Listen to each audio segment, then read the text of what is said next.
svo magnað, það ekki vilji fyrir þessu, og auðvitað hefði verið miklu heiðarlegra að spyrja í þjóðaratkvæðagreiðslunni viltu sækjum aðild að Evrópusambandinu og ég reyndi að sjá fyrir þér þetta samtal við værum að tala við Þorgerði Katrínu ég myndi spyrja hana, þú væri ekki miklu heiðarlegra að spyrja bara viltu sækjum aðild að Evrópusambandinu og hvað ætlar hún að svara þá?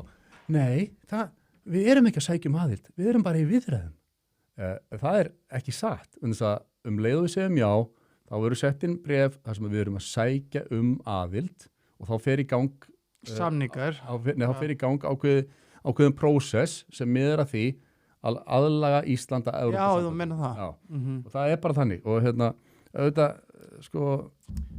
alveg saman þó að við sem að tala viðræður eða eitthvað að þá viltu hefja viðræður að sækjum aðild hvernig sem vilt orða það allavega, við erum alltaf að sækjum aðild og því fylgir bara ákveðum prósess og þetta svo óheiðalegt frá fyrsta degi þeir vildu þetta ekki segja að við séum að sækjum aðild af því að þá værið ekki með svona marga til að segja já þú ert með stærsti hlutin af jáinu hreinlega að segja ég bara kíkja hver í pakkanum og hann dregur þetta nokkuð vel saman Jón Ívar Einarsson sem læknir skrifaði grein sem birtist á Vísi núna daginn og bara takk eftir því nýjasta könnun Gallup fyrir Viðskiptablaðið sem birtar í júní sýndi að 54% þeirra sem tóku afstöðu eru andvíg sjálfur í aðild Íslands að Evrópusambandinu en 46% fylgjandi það 10% munur af öllum svarendum voru 47% andvíg og 39% fylgjandi og 13 tóku ekki afstöðu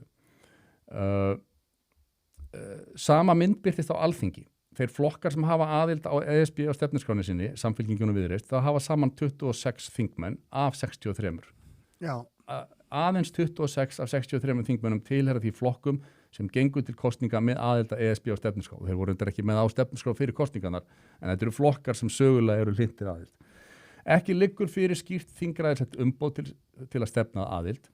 Flokkur fólksins, þriðji stjórnarflokkurinn, hefur aðild ekki á stefnuskrá sinni og er á mótfallin aðild. Já, sagði það bara hreint út.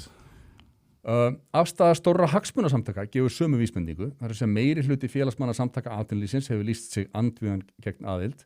Samtök fyrirtæki sjávarútvegi hafi varað eindregið við sameiginlegri sjávarútvegsstefnu ESB og formaður bændasamtakana hefur sagt að aðild hefði verulega neikvæð áhrif á hagsmuni íslenskra bænda. Þrátt fyrir þetta lagt til að Íslenska ríkið setji nú verulegan tíma, fjármuni og pólitískt bolmagn í aðildarferli sem nýtur ekki skýrs meirihlutastuðnings meðal þjóðarinnar. Já.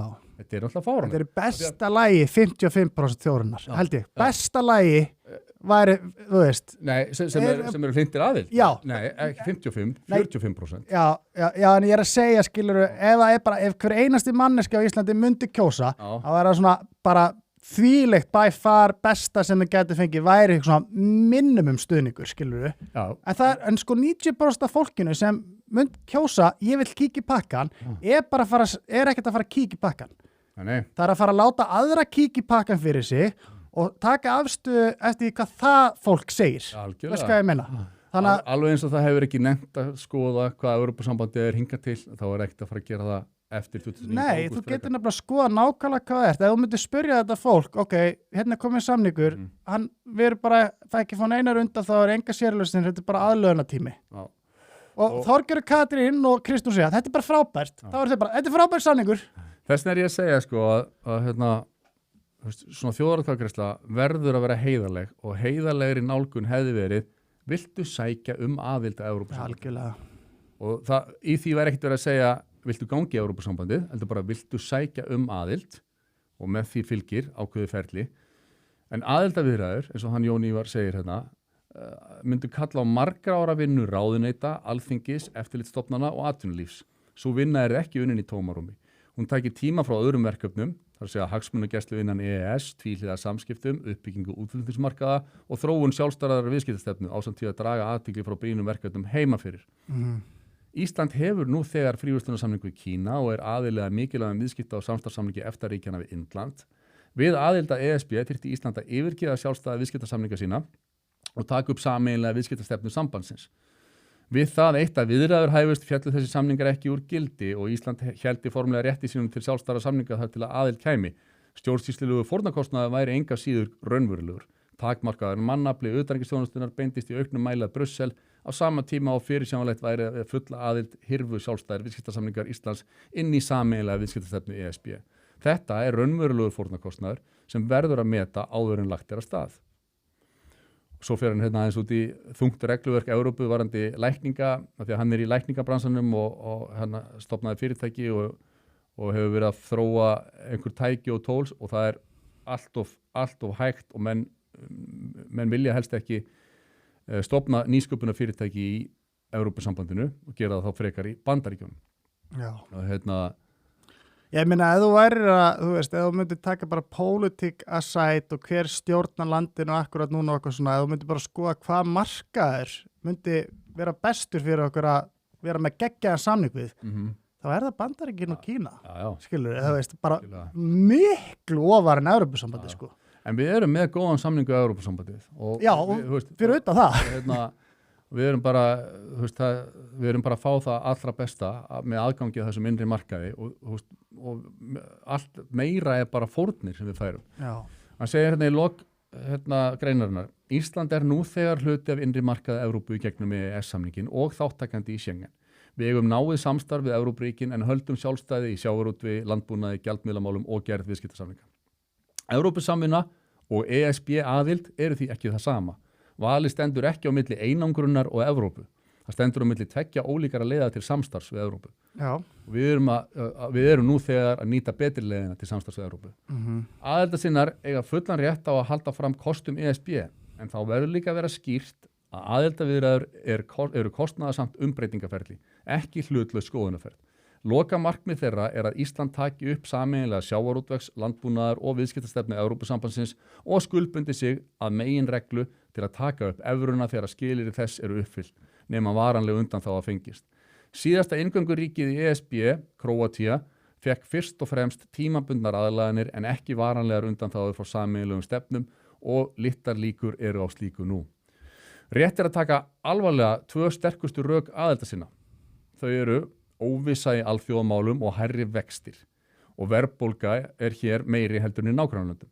Hvort tveggja er raunverulegt áhyggjuefni en varnir Íslands hvíla á NATO og varnarsamningi við Bandaríkin, ekki á Evrópusambandinu og vaxtastigið ræðist fyrst og fremst á okkar eigin hagstjórn. Þegar að meirihluti þeirra landsmanna sem taka afstöðu vill ekki aðild, aðeins 26 þingmenn af 63 tilheyra flokkum sem hafa aðild á stefnuskrá og lykilsamtök atvinnulífsins, sjávarútvegs og landbúnaðar vara við henni, er eðlilegt að spyrja. Er betur heimasetið en af staðfarið? Þegar hann segir í lokin, þegar ég segi nei í ágúst segi ég leið já. Já við öflugu samstarfi við Evrópu og önnur lönd heims og já við fullvalda Íslandi sem semur sjálft sína hagsmuni, hvort sem er í orkumálum, nýsköpun eða sjávarútvegi. Mér finnst það frábær pistill hjá Jóni Ívari Einarsinni. Mér finnst líka eitt sem er búin að vera svona mjög góða punktur og það er náttúrulega svo sem er búin að benda hann er náttúrulega Máni. Bara stjórnmálamenn á Íslandi eru bara búin að vera rosalega óhæfir mörg ár til að gera eitthvað. Þess vegna erum við að stinga nefinu inn til Evrópusambandsins. Já, það er ástæðan. Stjórnmálamenn á Íslandi og sérstaklega verð ég að segja stjórnmálamenn í þessari ríkisstjórn sem að höfða í hendi sér að byrja að berja niður vexti og verðbólgu með sleggjunni og allt þetta en gerðu ekkert í þá áttina. Eingöngu settu út gjaldahækkanir og skattahækkanir sem hafa valdið meiri verðbólgu.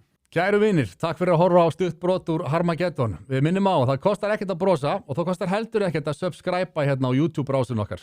En ef þú vilt sjá þáttinn í fullri lengd þá ferðu inn á broadcast.is og nærðir í áskrift. Takk fyrir.